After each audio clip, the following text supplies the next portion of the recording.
وہ مالکہ ہیں، ان کے بیان کی صداقت پر گھر والے یقین کر لیں گے اور اجازت بھی دے دیں گے۔ ٹھیک ہے، اب میں چلتی ہوں۔ سرلالا کندھے اچکا کر باہر نکلنے لگی۔ ملاحظہ کریں ناظرین، محترمہ کو اپنے ناقے سے ملنے کی کتنی جلدی ہے۔ باسط نے اسے چھیڑا۔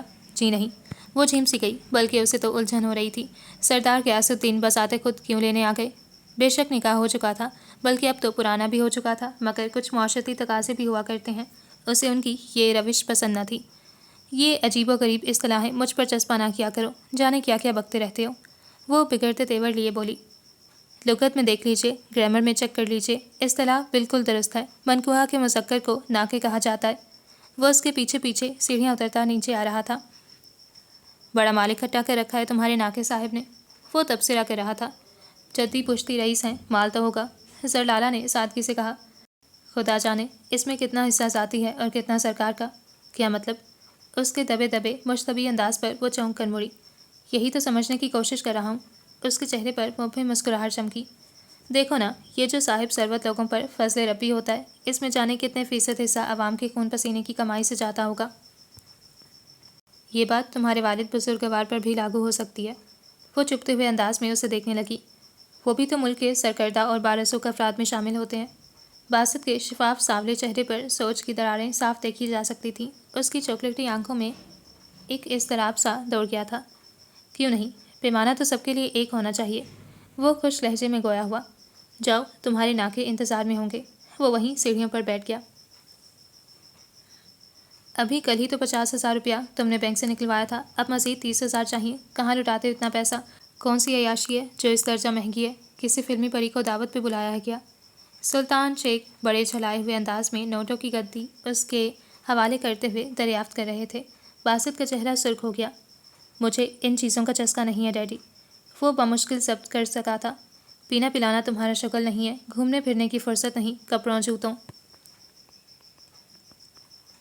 اور پرفیومز وغیرہ سے دلچسپی نہیں۔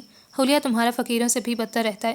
50 سال پرانا گھٹیا سا اسکوٹر اڑاتے پھرتے ہو، پھر آخر اتنی رقم کا کیا کرتے ہو؟ پانی میں بہاتے ہو کیا؟ ممی نے دخل در مقولات کیا تھا۔ یہ اس کی سوتیلی ممی تھی۔ اس کی ماں کا 10 سال پہلے انتقال ہو چکا تھا۔ نئی ممی اس سے 10-12 برس ہی بڑی ہوگی۔ اسمارٹ بدن، پتلی سی کمر، دلاویز خطوط اور دور جدید کے تمام تر فیشنیبل ہتھیاروں سے لیس بیگم شیخ واقعتاً ہائی سوسائٹی میں موو کرنے اور چیف سیکرٹری صاحب کی مقبول و فعالیت میں اضافہ کرنے کی بھرپور صلاحیت رکھتی تھیں۔ باسط کو اس چمکتی دمکتی مصنوعی رنگوں میں رنگی چینی کی گڑیا سے کوئی دلچسپی نہیں تھی۔ اوکے مائسن، جتنے مرضی خرچ کرو، سب کچھ تمہارا ہی تو ہے، اکلوتی اولاد ہو، مگر اپنی ڈریسنگ کا بھی خیال رکھا کرو۔ شیخ صاحب کو ضروری میٹنگ میں جانا تھا، ان کے پاس بحث کے لیے وقت نہیں تھا۔ بیگم، کریم سے کہہ کر میرا سفارتی سوٹ تیار کروا دیجیے، مجھے 20 منٹ بعد اعلیٰ سطح کے اجلاس میں شرکت کے لیے منسٹری آفس پہنچنا ہے۔ وہ اپنا موبائل فون اٹھا کر دوسرے کمرے میں جا چکے تھے۔ ان کے ہاتھ میں ایک فائل تھی جسے بڑے محتاط انداز میں تھاما ہوا تھا۔ باسط سوچتی ہوئی نظروں سے انہیں جاتے دیکھ رہا تھا، پھر مڑ کر اپنے کمرے میں چلا گیا۔ سنیے، 3 لاکھ کے فنڈز منظور کروا دیجیے گا ہماری تنظیم کے لیے۔ باہر جاتے ہوئے شیخ صاحب ممی کی یاد دہانی پر ٹھٹک کر رک گئے۔ باسط ڈائننگ ہال میں بیٹھا کھانا کھا رہا تھا۔ ابھی پچھلے ماہ تو 1.5 لاکھ کا چیک نکلوایا تھا حکومتی فنڈ سے، وہ کیا ہوا؟ دبئی میں شاپنگ کے دوران سب خرچ ہو گئے، ممی نے بڑے عام سے انداز میں بتایا۔ آرگنائزیشن کو چلانے کے لیے فی الحال بالکل بھی فنڈز نہیں ہیں، اور پھر مجھے انٹرنیشنل ویمن کانفرنس میں شرکت کے لیے لنڈن سے کال آئی ہے، وہاں جاؤں گی تو شاپنگ کے لیے بھی تو کچھ چاہیے ہوگا۔ بات کروں گا، ویسے اتنی جلدی آپ کی آرگنائزیشن کو دوسرا فنڈ ملنے کی توقع نہیں ہے۔ انہوں نے سر ہلایا۔ کوشش کیجیے گا پلیز، آپ کے لیے کیا مشکل ہے؟ ممی نے دلکش ترین مسکراہٹ ہونٹوں پر سجا کر انہیں پلیز کہا۔ Okay dear. وہ اس مقناطیسی مسکراہٹ کے جال میں بآسانی پھنس گئے تھے۔ ڈائننگ ہال میں کھانا کھاتے باسط نے زور سے چمچ پلیٹ پر پٹکا۔ میں نے یہ سوچنے کی کوشش کیوں نہیں کی کہ جس برائی کی خاتمے کے لیے میں بڑی بڑی مچھلیوں کے پیچھے بھاگ رہا ہوں، اس کی اپروچ میرے گھر تک بھی ہو سکتی ہے۔ اس نے سر تھام لیا۔ سبھی لوٹ مار میں ملوث ہیں، جتنا ملتا ہے بٹورتے چلو کے اصول پر کام کر رہے ہیں۔ یہ دستور سیاست کب بدلے گا؟ ہر سطح، ہر تنظیم تر انقلاب کی ضرورت ہے۔ وہ اگلے روز غریبوں کی بستی میں بننے والے پرائمری اسکول کی تعمیر کے لیے 30,000 کی رقم حوالے کرتے ہوئے اس سے مزید اخراجات کے لیے تفصیل طلب کر رہا تھا۔ وہ ہر ماہ اپنے اکاؤنٹ میں جمع شدہ تقریباً ساری رقم ضرورت مندوں اور رفاہی و تعلیمی اداروں میں تقسیم کرتا تھا۔ یہ عمل نہایت خاموشی اور رازداری سے سر انجام دیتا تھا۔ کسی کو کان و کان خبر نہیں ہوتی تھی۔ اسے تشہیر و تطہیر پسند نہیں تھی۔ 50,000 روپیہ گزشتہ دنوں اس نے ایک غریب مزدور کی بیٹی کی شادی کے لیے اس کو دیا تھا۔ بہت سے غریب بچوں کی تعلیمی اخراجات کا ذمہ اس نے اپنے سر لے رکھا تھا۔ ہر ماہ ان کی فیس اور کتابوں کاپیوں کے لیے مخصوص رقم اسکول کے ہیڈ ماسٹر کے حوالے کر دیتا تھا۔ اس کے علاوہ یتیموں اور بے گھر بچوں کے ادارے میں ہر ماہ جتنا بن پڑتا تھا وہ ضرور دیتا تھا۔ وہ اپنی ذات میں ایک گہرے سمندر کی طرح تھا، سب کچھ دیکھتا تھا، سوچتا تھا اور چپ چاپ عمل میں گم ہو جاتا۔ صدائے صبح میں جاب کرنے سے پہلے وہ ایک خیراتی ادارے میں رضاکارانہ کام کرتا رہا تھا۔ ادارے کے اخراجات اور انتظامی معاملات اسی کے سپرد تھے۔ پھر ڈیڈی کی بار بار وارننگ کے بعد بالآخر ادارہ چھوڑ کر میگزین جوائن کر لیا۔ اس لڑکے نے تو باپ کے نام پر دھبا لگا دیا ہے، ہر کام الٹا، ہر بات نرالی، عجیب غریبانہ سوچ کا مالک ہے۔ شیخ صاحب اکثر اس سے نالا رہتے تھے۔ اوہو، بڑی لائٹ مار رہے ہیں لوگ۔ وہ سراہتی ہوئی نظروں سے سبز اور گینزا کے سوٹ میں لپٹے وجود کو دیکھ رہا تھا۔ آنکھوں میں وہی مخصوص نرم گرم سی چمک لپک رہی تھی جس سے وہ کنفیوز سی ہو جاتی تھی۔ بکو نہیں، افزا اور مشہود کدھر ہیں؟ سب لوگ گاڑی میں بیٹھ چکے ہیں، اس نے بتایا۔ آج تو یہ فینسی ڈریس تبدیل کر لیتے۔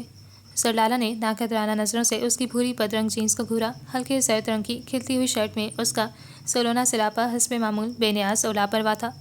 اپنا تو یہی سٹائل ہے، آئیے تشریف رکھیں۔ اس نے وائٹ مارگلا کا بیک ڈور کھولا۔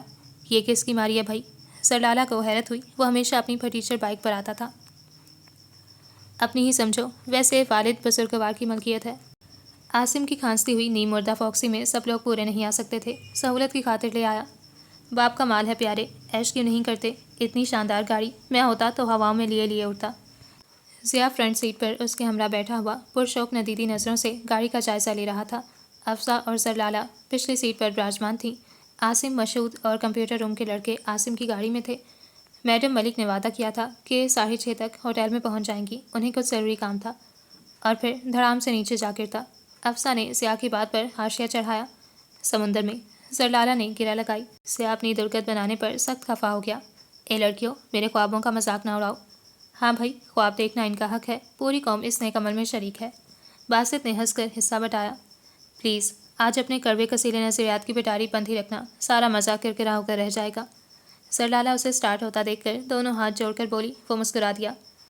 بات ہی کرنی ہے تو اس پرشکوہ اور عالیشان ہوٹل کی کرو۔ ہاشوانی صاحب نے کیا زبردست عمارت تعمیر کروائی ہے۔ گیٹ وے سے گزر کر پارکنگ لاٹ میں ضیاء میرٹ کی چمچماتی جگمگاتی جدید ترین عمارت کی شان میں قصیدہ گوئی کرتا رہا تھا۔ اور کیا زبردست کرایہ وصول کرتے ہیں، کافی کے ایک کپ سے لے کر ہوٹل کے آرام دہ بیڈ روم تک۔ باسط نے ضیاء کی بات پر گرہ لگائی تھی۔ داخلی دروازے پر سرخ پگڑیوں والے مخصوص یونیفارم میں ملبوس چوکیدار دروازہ کھولنے کے لیے حاضر خدمت تھے۔ ہائے، فرش کتنا چکنا ہے، کہیں میں پھسل ہی نہ جاؤں۔ افسا نے سر لالا کے کان میں سرگوشی کی تھی۔ سر لالا بھی پہلی مرتبہ یہاں آئی تھی۔ وہ محدود آمدنی والے سفید پوش گھرانے کی لڑکی تھی جہاں ہوٹلنگ اور سیر و تفریح کی عیاشی کا تصور بھی نہیں کیا جا سکتا۔ نروس تو وہ بھی تھی، بلکہ ضیاء اور باقی لوگ بھی۔ البتہ باسط عجیب بے نیاز سے پرسکون انداز میں چلتا ہوا انہیں اپنے پیچھے آنے کا اشارہ کرتے ہوئے ہائی ٹی والے مخصوص ہال میں لے گیا تھا۔ میزیں بھرنا شروع ہو گئی تھیں۔ انہوں نے قریب قریب کی 2 ٹیبل سنبھال لیں، ہر ٹیبل پر 4 سیٹیں تھیں۔ ہال کے دوسرے سرے پر ریسیپشن کے عین مقابل ہاف سرکل شیپ میں لمبا چوڑا کاؤنٹر بنا ہوا تھا جس پر اسٹیل کے فائر باکس رکھے تھے۔ پورا کاؤنٹر انواع و اقسام کی اشیاء و خوردنوش سے بھرا ہوا تھا۔ ہائے، اتنی ساری چیزیں، اف، تاب نظارہ نہیں۔ ضیاء کے منہ میں پانی بھر آیا تھا۔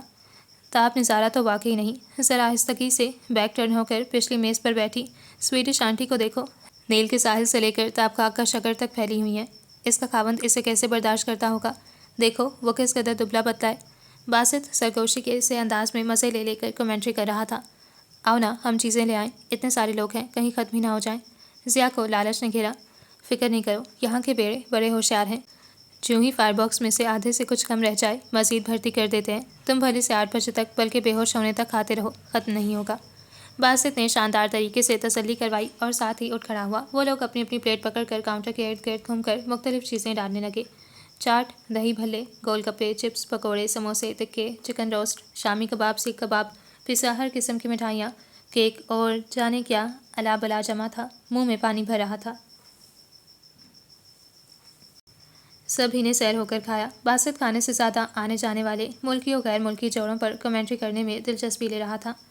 اف، واقعی پیٹ پھٹنے کو ہے اب۔ اے عاصم، چائے منگواؤ بھائی۔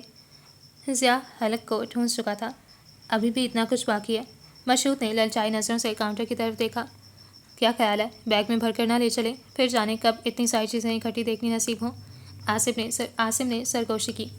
ہوش کے ناخن لو، یہاں خفیہ کیمرے لگے ہیں، ہر گوشے سے ایک ایک بندہ ویڈیو کیمرے کی زد میں رہتا ہے۔ باسط نے خبردار کیا۔ ارے ہائیں! عاصم خوفزدہ ہو کر سیدھا بیٹھ گیا۔ میڈم ملک آئیں تو صحیح، مگر تھوڑی دیر کے لیے۔ ذرا سا کھا کر عاصم کو گفٹ دے کر ضروری کام کے لیے دوبارہ واپس چلی گئیں۔ چائے کے بعد عاصم نے بل پے کیا اور جب وہ اپنی گاڑی میں بیٹھنے لگا تو گاڑی کی سیٹوں اور ڈھیروں گفٹ سے ڈھکا دیکھ کر دھک سے رہ گیا۔ ارے یہ تم لوگوں نے کیا تکلف کر ڈالا؟ وہ سخت خفگی سے انہیں گھورنے لگا۔ یہ تمہارے لیے نہیں ہے، ہمارے منع سے بھتیجے کے لیے ہے، باسط نے کہا۔ میں یہ نہیں لوں گا۔ یہ کیا بات ہوئی؟ میں نے دعوت دلی خوشی اور آمادگی سے دی تھی۔ تم لوگ احسان اتارنے لگے۔ وہ بدستور انکاری تھا۔ پلیز عاصم، ہم لوگ بھی تو اپنی دلی خوشی اور آمادگی کے ساتھ دے رہے ہیں، کیا تمہارا بیٹا ہمارا کچھ نہیں لگتا؟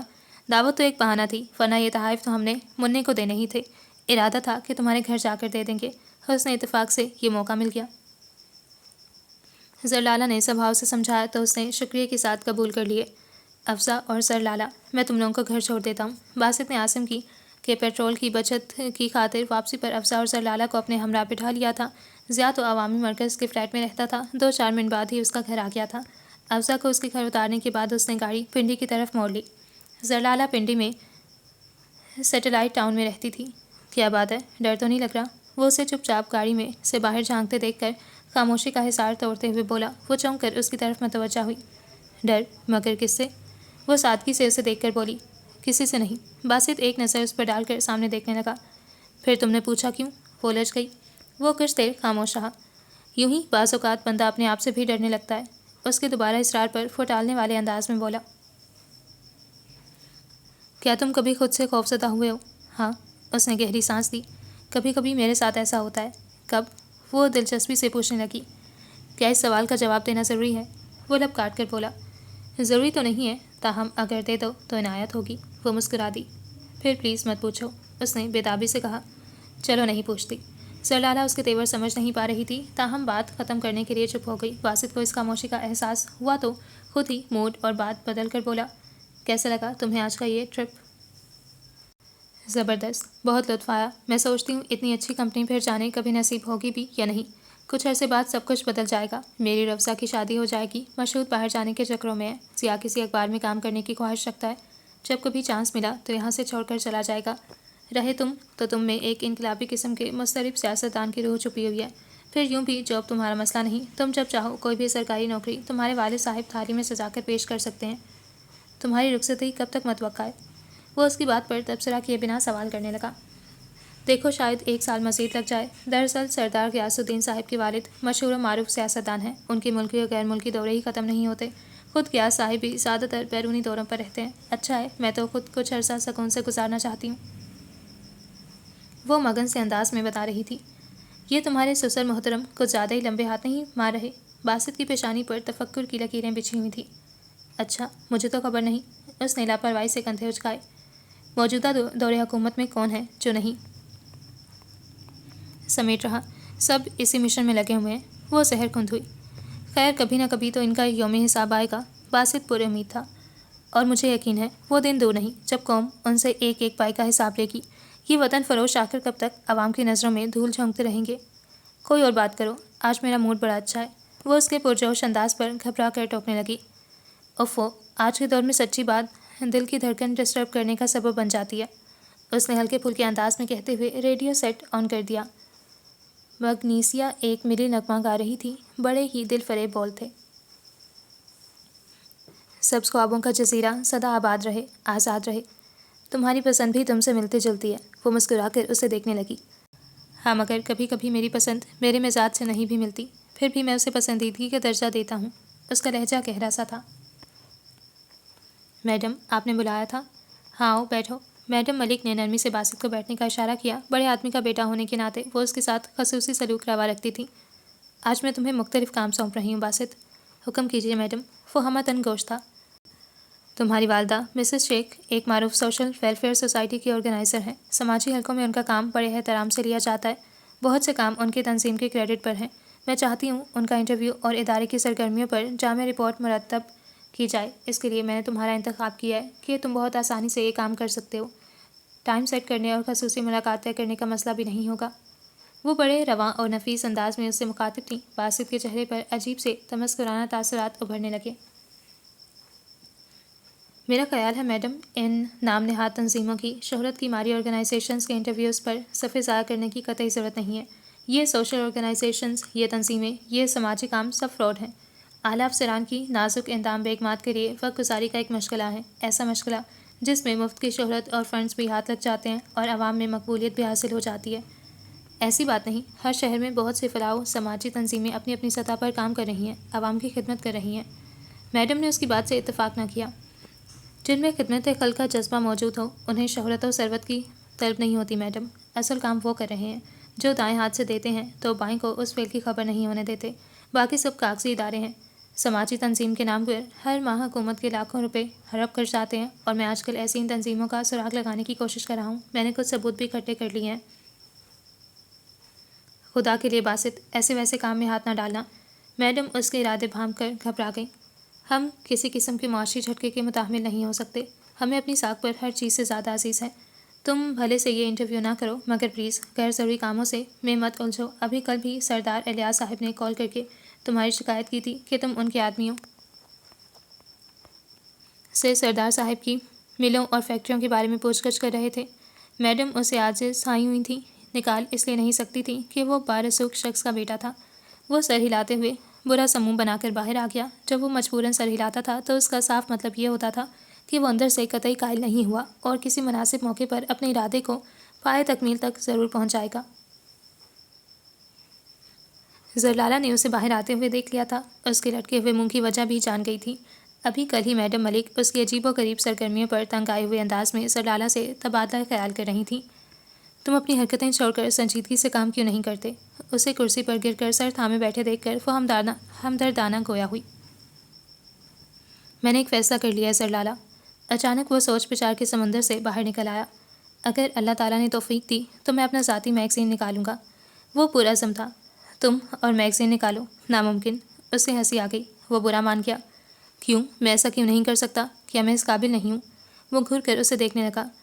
اگر تم دفتر بنانے اور اسٹاف افورڈ کرنے کی بات کر رہے ہو تو اس حد تک تم اپنے والد کی دولت کے بل بوتے پر کر سکتے ہو، مگر ایک میگزین کو ہفتہ وار نکالنا، چلانا اور عوام میں مقبول بنانا قطعی ناممکن ہے۔ مگر کیوں؟ وہ بحث کرنے پر تل گیا۔ ظاہر ہے تم ماڈلنگ کے صفحات شامل نہیں کرو گے، ملکی اور غیر ملکی شعبے سرگرمیوں کو شائع نہیں کرو گے، سنجیدہ و بے باک اور کش قسم کے موضوعات کو زیر بحث لاؤ گے۔ ایسے میں کون تمہارے میگزین کے لیے اشتہارات دے گا؟ کون کاپیاں خریدے گا؟ ظاہر ہے اشتہارات کسی بھی پرچے کے لیے ریڑھ کی ہڈی کی سی حیثیت رکھتے ہیں۔ اس کے بغیر رسالہ نہیں چل سکتا۔ میں اپنے قلم کے زور سے قارئین کو متوجہ کروں گا، حقائق سامنے لاؤں گا، مسائل حل کرنے کے لیے اصلی وجوہات سے روشناس کرواؤں گا، اور پھر مثبت اور پرجوش طرز فکر اجاگر کروں گا۔ تم دیکھنا سچی تحریر کی کرشمہ سازیاں۔ وہ اپنی دھن میں کھویا ہوا تھا۔ میں ان تمام حقائق کو نقاب کشائی کروں گا جن سے عوام بے خبر ہے۔ تم دیکھنا زرلالہ، عنقریب ایک اصلاحی اور مثبت سبز انقلاب آنے کو ہے۔ وہ بہت پرجوش تھا۔ اس کی چاکلیٹی کلر کی آنکھوں میں خوابوں کے جزیرے رقصہ تھے۔ اچھا اس بحث کو چھوڑ دو، ادھر آؤ، میں نسبتاً آسان کام تمہارے سپرد کرتی ہوں۔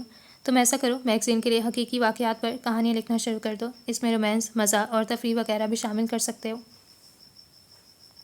اس نے اس کا دھیان بٹانے کی کوشش کی۔ وہ رضامند بھی ہو گیا۔ کچھ دن بعد بڑے جوش کے عالم میں اس نے کاغذات کا ایک بلندہ اس کے حوالے کیا۔ یہ میں نے بہت محنت اور ریسرچ کے بعد لکھی ہے۔ مجھے یقین ہے اس میں تمہیں کوئی خامی نظر نہیں آئے گی۔ موضوع کیا لیا ہے؟ زرلالہ سرسری سے انداز میں کاغذ پر نظریں دوڑا رہی تھی۔ آج کے دور میں فلسفہ محبت کے عملی معنی، اس نے فرما برداری سے دہرایا۔ یعنی آج کل کے لو افیئرز پر لکھا ہے جو پارکوں، کالجوں، ہوٹلوں اور تنہائی کے پرسکون گوشوں میں وقوع پذیر ہوتے ہیں۔ وہ بڑی سعادت مندی سے بتا رہا تھا۔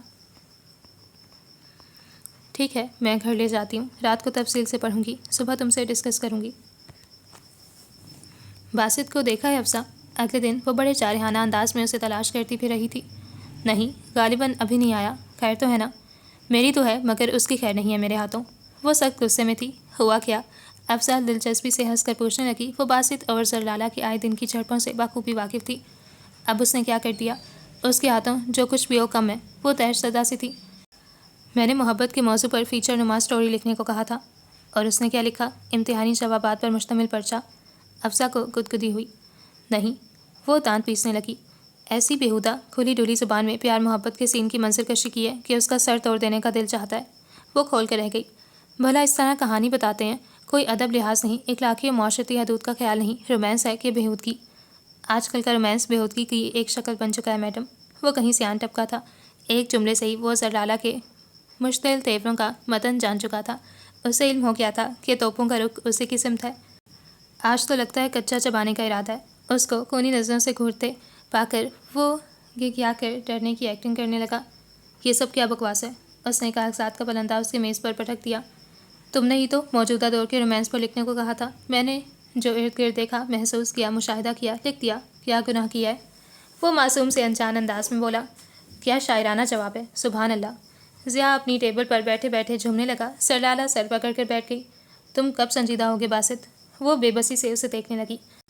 تمہاری قسم، میں تو پہلے دن سے سنجیدہ رہا ہوں۔ بس بدقسمتی یہ ہوئی کہ سردار غیاث الدین صاحب مجھ سے 6 ماہ پہلے ہی سنجیدہ ہو بیٹھے تھے، ورنہ… اس سے آگے وہ جملہ مکمل نہیں کر سکا، کیونکہ سرلالا کی طرف سے پھینکے گئے پیپر ویٹ کے نشانے سے بچنے کے لیے پھرتی سے کرسی سے نیچے پھسلنا پڑا تھا۔ اس کی آنکھوں میں نرم گرم چمک ابھری تھی۔ لو، تیار ہو جاؤ، میں سنجیدہ ہو رہا ہوں۔ اس نے کچھ دیر آہن جمانے کے سٹائل میں کرسی پر بیٹھ کر آنکھیں بند کر کے سر کو دائیں بائیں گھمایا، پھر واقعی سنجیدگی سے اس کی طرف متوجہ ہو گیا۔ اس اثنا میں وہ کھا جانے والی نظروں سے اسے گھورتی رہی تھی۔ سرلالا بی بی، آج کے موجودہ دور میں محبت کے معاملات میں اسی طرح دست و زبان کی بے تکلفی چلتی ہے، اور اس کو بیہودگی و بے باکی میں بھی شمار نہیں کیا جاتا، بلکہ یہ تو ایک طریقہ ہے محبت کے اظہار کا، مگر یہ نہایت گھٹیا اور بدصورت طرز عمل ہے۔ وہ ناک چڑھا کر بولی۔ تمہیں برا لگا نا، اور تم نے یہ بھی اعتراف کر لیا کہ یہ عمل، یہ طریقہ گھٹیا اور بے باک ہے۔ اس میں میرے قلم کا یا میری ذاتی پسند ناپسند کا کوئی ہاتھ نہیں ہے۔ قلم خود بخود بے باکی پر نہیں اترتا، یہ تحریر کی نہیں، معاشرتی تصویر کی بے باکی ہے۔ ادیب کی تحریر تو معاشرے کا آئینہ ہوتی ہے، مگر تم ڈھکے چھپے خوبصورت اور مہذب انداز میں بھی تو عکاسی کر سکتے تھے۔ وہ تنقیدی انداز میں بولی، گویا ملمہ کاری کرتا، سچ کو چھپاتا، حقائق مسخ کرتا۔ تو کیا تم سمجھتے ہو عشق و محبت کے انداز کی یہ تبدیلی مثبت اور قابل تقلید ہے؟ وہ تنزیہ نظروں سے اسے دیکھنے لگی۔ اس کا فیصلہ کرنا تو قارئین کا کام ہے، ہم تو آئینہ ہیں۔ اب دیکھو نا، تم نے اس کو پڑھ کر بیہودگی کا نام دیا، گویا تمہیں اچھا نہیں لگا، اور تم خدا نخواستہ ایسے راستے پر نہیں چلو گی، بلکہ جو ایسا کر رہے ہیں انہیں بھی اس سے روکو گی۔ لکھاری کی تحریر ایسی ہونی چاہیے جو قارئین کی قوت فیصلہ کو مضبوطی عطا کرے۔ وہ اٹھ کھڑا ہوا۔ بہرحال میں نے فیصلہ کیا ہے کہ میں صدائے صبح چھوڑ کر اپنا اخبار شروع کروں۔ ابتدائی تجربات میں ہفتہ وار ہوگا، بعد میں اسے روزنامہ بنا دیا جائے گا۔ میں نے اس کا نام بھی سوچ لیا ہے، صدائے حق۔ اگر تم میرا ساتھ دو تو مجھے خوشی ہوگی۔ وہ ہنس پڑی۔ تم مذاق کر رہے ہو باسط؟ یہ مذاق نہیں تھا۔ خیر، تمہاری مرضی۔ عنقریب ملاقات ہوگی، بہت اچھے ماحول میں، انشاءاللہ۔ تبدیلی کا عمل بہت جلد شروع ہو جائے گا، مثبت اور خوشحال سبز تبدیلی کا عمل۔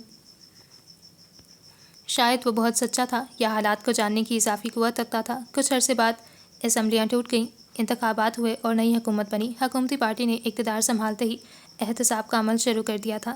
آئے دن نئے نئے انکشافات سننے کو مل رہے تھے۔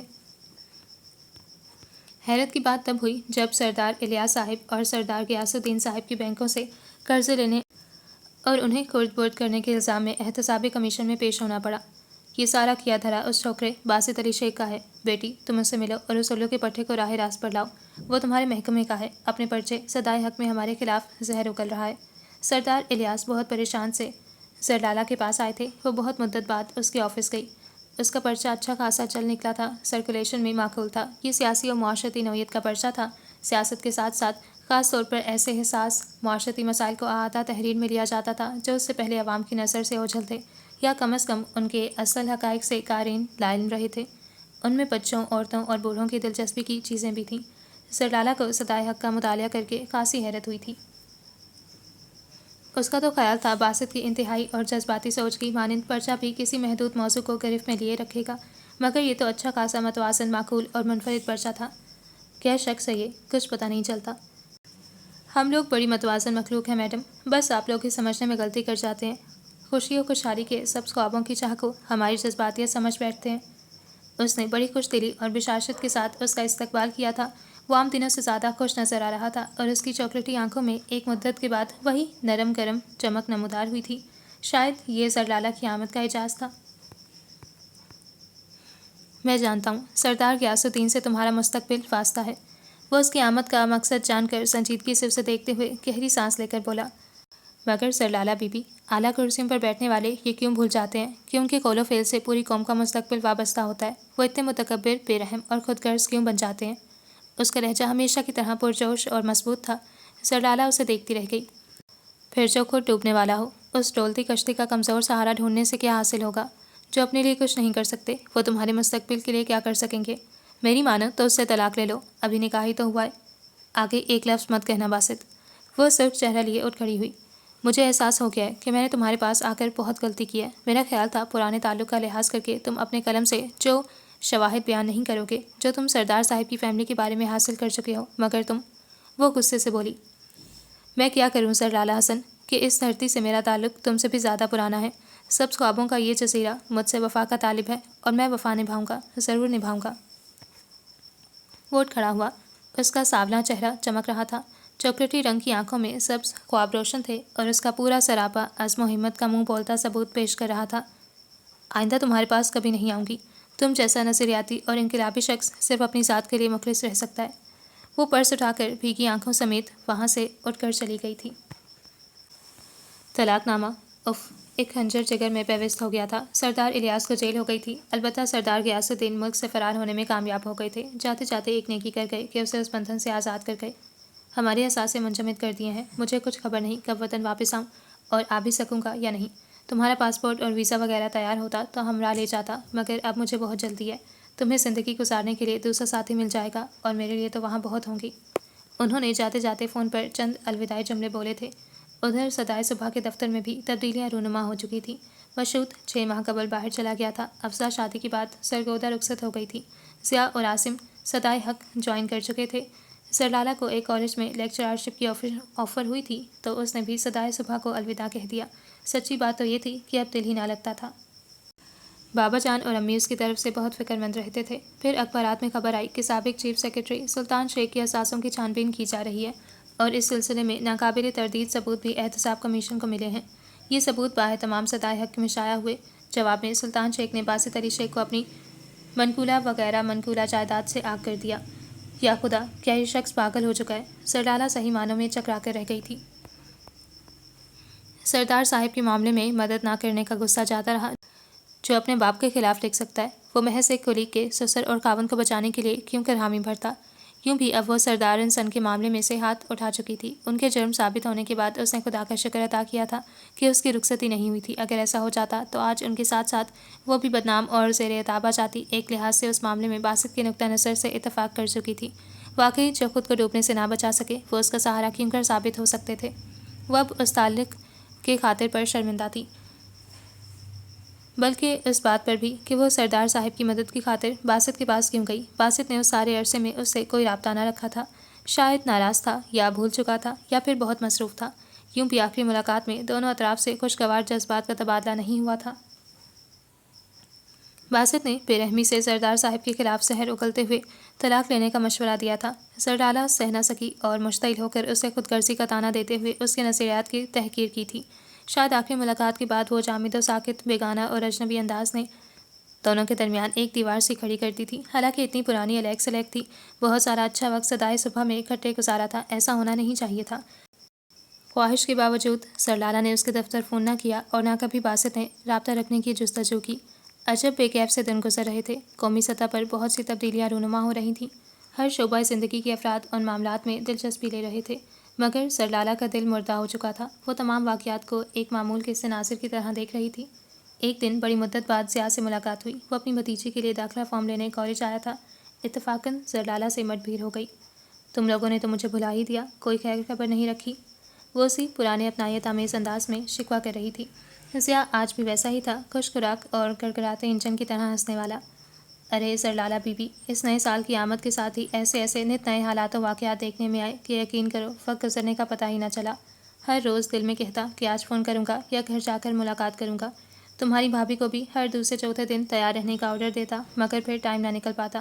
پیسے کے چکر، سیاست کے داؤ پیچ اور قومی نوعیت کے ہنگامہ خیز واقعات و معاملات صدائے حق میں آ کر تو صحیح معنوں میں اپنا آپ بھلا بیٹھا ہوں۔ ضیاء نے لمبی چوڑی وضاحت دے کر اسے مطمئن کیا تھا۔ مجھے تو وہ شخص کوئی پاگل لگتا ہے۔ اس نے اپنا خیال ضیاء کے گوش گزار کرنا ضروری خیال کیا۔ وہ اسے کالج کے وزٹنگ روم میں لے آئی تھی۔ ماسی اس کے اشارے پر کولڈ ڈرنک، سموسے اور چاٹ کینٹین سے لا کر ٹیبل پر رکھ رہی تھی۔ پہلے میں بھی یہی سمجھتا تھا، ضیاء نے گڑگڑاتے انجن کی طرح کہکا لگایا۔ دراصل ہمارے ہاں اضافی قوت مشاہدہ رکھنے والا شخص پاگل ہی سمجھا جاتا ہے۔ وہ بے تکلفی سے سموسہ اور چاٹ پلیٹ میں ڈالنے لگا۔ اس مہمان نوازی پر تمہارا شکریہ ادا نہیں کروں گا۔ وہ پلیٹ بھر کر اسے دیکھتے ہوئے ٹھاٹھ سے ہنسا۔ میں قبول بھی نہیں کروں گی۔ وہ بے ساختہ ہنس دی۔ مجھے پرانے زمانے یاد آنے لگے ہیں۔ یاد ہے کس روب سے بیچارے عاصم سے ٹریٹ وصول کی تھی میرٹ میں؟ اس کی آنکھوں میں عہد گزشتہ کی تصویر لہرانے لگی۔ ہاں، کیا اچھے زمانے تھے وہ۔ اب وہ بے فکری جیسے خواب ہو کر رہ گئی ہے۔ ضیاء نے ٹھنڈی سانس لی۔ صدائے حق میں کام کرتے ہوئے کیسا محسوس ہو رہا ہے؟ سرلالا کے لہجے میں عجیب سی چبھن اور طنز کی جھلک تھی، جو شاید باسط سے پرکاش رکھنے کی وجہ سے خود بخود اس کے لہجے میں در آئی تھی۔ یوں لگتا ہے جیسے کسی اہم ترین مشن پر کام ہو رہا ہے۔ ہر شمارے کے لیے یوں جان ماری جاتی ہے جیسے زندگی اور موت کا مسئلہ ہو۔ سچ پوچھو تو صحیح معنوں میں صحافت کی فیلڈ کے تقدس اور اہمیت کا اندازہ ہو گیا ہے۔ ضیاء کی مطمئنہ و مثبت جواب پر وہ بجھ کر رہ گئی۔ وہ تو باسط کے خلاف سننا چاہتی تھی، کوئی ایسی بات جو جی بھر کر اسے جذباتی، بے وقوف اور عاقبت نا اندیش ثابت کرے۔ پہلے تو میں بھی اسے ایک جذباتی سا لاابالی بندہ سمجھتا تھا۔ ضیاء کولڈ ڈرنک تھام کر اس سے مخاطب ہوا۔ اس کے جوش و جذبے اور انداز کو متون مزاجی سے تعبیر دیتا تھا، مگر اب اس کے ساتھ کام کرتے ہوئے مجھے اس کی ذات کے بہت سے پوشیدہ پہلوؤں سے آگہی ہوئی ہے۔ وہ بڑا مختلف سا مشتعل ارادوں کا مالک اور پرعزم نوجوان ہے۔ واقعتاً کچھ کر دکھانے کی صلاحیت رکھتا ہے۔ اس کے لہجے میں ستائش کی جھلک تھی، مگر زندگی کے بارے میں اس کی اپروچ غیر حقیقی اور سطحی ہے۔ وہ ضیاء کو اس کی تعریف اور رتب لساں دیکھ کر بیزار سی ہونے لگی۔ یہ بات نہیں ہے، وہ اطمینان سے گویا ہوا۔ وہ صحیح معنوں میں مسائل و معاملات کا حل حقیقی پہلو سے دریافت کرنے کا فن جانتا ہے۔ اس نے تحریر کی کشش اور وزن کو عملی طور پر ثابت کر دیا ہے۔ آج صدائے حق کے تجزیے اور رپورٹس پر اعلیٰ ایوانوں میں سنجیدگی کے ساتھ غور کیا جاتا ہے اور اس کے فراہم کردہ ٹھوس شواہد پر ایکشن بھی لیا جاتا ہے۔ نمایاں ترین مثال سردار صاحب اور خود اس کے اپنے والد شیخ صاحب کی ہے۔ وہ کرپشن کے الزام میں گرفتار ہو چکے ہیں اور بیگم شیخ اپنی سوشل ویلفیئر تنظیم کے بارے میں صفائیاں دیتی پھر رہی ہیں۔ یہی بات اسے سر پھرا انسان ثابت کرتی ہے۔ اپنے ہی باپ کے خلاف عدالت کو ثبوت فراہم کر دیے اور ماں کی کرپشن کے واضح شواہد اپنے پیپر میں شائع کیے۔ سنا ہے اس کا باپ اسے آگ کر چکا ہے۔ سچی بات تو یہ تھی کہ سرلالا کو اس شخص کی سائیکالوجی سمجھ میں نہیں آ رہی تھی۔ ہاں، مگر اس کو کیا فرق پڑتا ہے؟ ضیاء نے ہاتھ جھاڑے۔ شیخ صاحب کے اثاثے تو ویسے بھی بحق سرکار ضبط ہو چکے ہیں۔ وہ ہنسا۔ پھر صدائے حق کا ادارہ بھی بند ہو جانا چاہیے تھا، وہ بھی تو اس کے باپ کے پیسوں سے بنا تھا۔ وہ الجھ کر ضیاء کو دیکھنے لگی۔ نہیں، وہ اس نے اپنی سگی ماں کے ورثے میں ملی جائیداد بیچ کر کھولا تھا، باپ سے تو ایک پائی بھی نہیں لی۔ ضیاء کو مکمل طور پر اس کا حمایتی دیکھ کر اس نے اس سلسلے میں مزید پوچھ گچھ کا ارادہ ترک کر دیا۔ شاید ضیاء اس کی شخصیت کا اسیر ہو چکا تھا۔ وزیر اعظم کے اعلان اور خود انحصاری فنڈ میں شمولیت کی اپیل کے ساتھ ہی اس نے اپنے 4 شماروں سے حاصل ہونے والی آمدنی فنڈ میں جمع کروا دی تھی۔ آفس کے ورکرز نے بھی اپنی 1 ماہ کی آدھی تنخواہ عطیہ کی ہے۔ صدائے حق کا ایک بڑا صفحہ قارئین میں خود انحصاری کے جذبے کو فروغ دینے کے لیے مختص کر دیا گیا ہے، جس میں زیادہ سے زیادہ بچت اور سادگی اپنانے اور فنڈ میں حصہ لینے کی پرجوش ترغیب دی جا رہی ہے۔ ضیاء کے نئے انکشافات پر اسے شدید حیرت ہوئی اور اس کے مثبت اثرات مرتب ہو رہے ہیں۔ قارئین کے خطوط اس امر کا واضح ثبوت ہیں، جس میں وہ جوش و خروش سے خود انحصاری کی منزل تک پہنچنے کے لیے حکومت کے ساتھ مالی و جانی تعاون کی عملی یقین دہانی کرواتے ہیں۔ صدائے حق کے بہت سے قارئین اس فنڈ میں اپنا حصہ ڈال چکے ہیں۔ اچھا، حیرت ہے، وہ یہی کہہ سکی۔ مجھے یقین نہیں آتا کہ وہ شخص اتنی صلاحیتوں کا مالک بھی ہو سکتا ہے۔ وہ چپتے ہوئے انداز میں بلا کر کہہ گئی، وہ اس سے بھی کہیں زیادہ خوبیوں کا مالک ہے، مگر اس کی تشہیر نہیں کرتا۔ مجھ پر تو اس کے قریب رہ کر اس کا خاموش جائزہ لے کر انکشافات ہوئے ہیں۔ تمہیں خبر ہے، وہ ہر ماہ بہت سے رفاہی اور خیراتی اداروں میں چپ چاپ رقوم جمع کرواتا ہے، افراد کی ضرورت بن کہے جان لیتا ہے اور چپکے سے اچھی کارکردگی کا انعام قرار دے کر پردے سے اس کی مالی مدد کر دیتا ہے۔ سرلالا کو یہ سب ماروائی دنیا کی داستان لگ رہی تھی۔ ایسے فرشتے صرف لوگ اس دنیا میں تو نہیں ہو سکتے۔ میں تو حیران ہوں، اتنی فراق دلی سے وہ ہر ضرورت مند پر پیسے لوٹا دیتا ہے، اس کے باوجود کبھی اس کا ہاتھ تنگ نہیں ہوا۔ شاید اس کے ساتھ بھی وہی بات ہے کہ جو اللہ کی راہ میں خرچ کرتا ہے، اللہ اس کے رزق اور آمدنی میں اسی قدر اضافہ کرتا جاتا ہے۔ اچھا بھائی، میں چلتا ہوں، کسی دن اپنے بابا جان کے ساتھ میرے گھر آؤ، تمہاری بھابھی تم سے مل کر بہت خوش ہوں گی۔ ملا کر وہ ٹائم دیکھ کر اٹھ کھڑا ہوا۔